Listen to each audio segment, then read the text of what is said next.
تنگ دستی آخر کیوں؟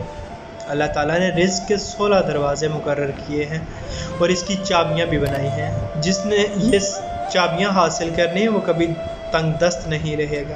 پہلا دروازہ نماز ہے۔ جو لوگ نماز نہیں پڑھتے ان کے رزق میں برکت اٹھا دی جاتی ہے، وہ پیسہ ہونے کے باوجود بھی پریشان رہتے ہیں۔ دوسرا دروازہ استغفار ہے۔ جو انسان زیادہ سے زیادہ استغفار کرتا ہے، توبہ کرتا ہے، اس کے رزق میں اضافہ ہو جاتا ہے اور اللہ ایسی جگہ سے رزق دیتا ہے جہاں سے کبھی اس نے سوچا بھی نہیں تھا۔ تیسرا دروازہ صدقہ ہے۔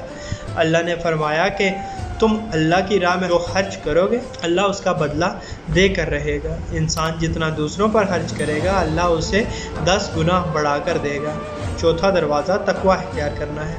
جو لوگ گناہوں سے دور رہتے ہیں اللہ اس کے لیے آسمان سے رزق کے دروازے کھول دیتا ہے۔ پانچواں دروازہ کثرت نفلی عبادت ہے۔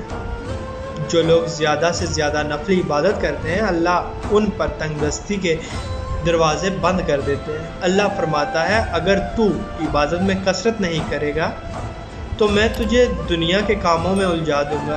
لوگ سنتوں اور فرض پر ہی توجہ دیتے ہیں، نفل چھوڑ دیتے ہیں، جس سے رزق میں تنگی ہوتی ہے۔ چھٹا دروازہ حج اور عمرے کی کثرت کرنا۔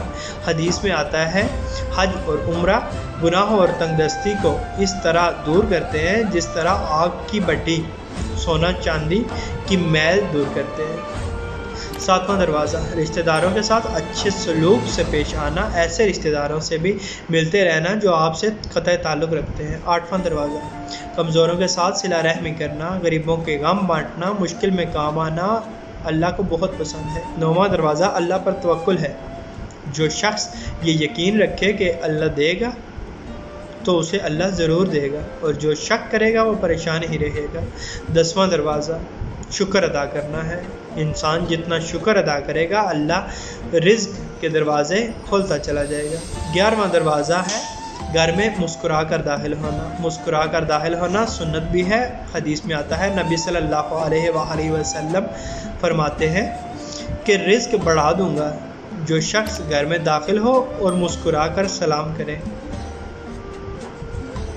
12واں دروازہ ماں باپ کی فرما برداری کرنا ہے۔ ایسے شخص پر کبھی رزق تنگ نہیں ہوتا۔ 13واں دروازہ ہر وقت باوضو رہنا۔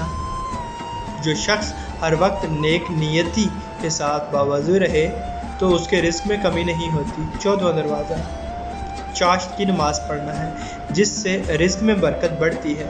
حدیث میں ہے کہ چاشت کی نماز رزق کو کھینچتی ہے اور تنگ دستی کو دور بھگاتی ہے۔ 15واں دروازہ روزانہ سورہ واقعہ پڑھنا، اس سے رزق بہت بڑھتا ہے۔ 16واں دروازہ اللہ سے دعا مانگنا۔ جو شخص جتنا صدقے دل سے اللہ سے مانگتا ہے اللہ اس کو بہت زیادہ دیتے ہیں۔ اللہ پاک آسانیاں حاصل اور تقسیم کرنے کی توفیق عطا فرمائے، آمین۔ جزاک اللہ۔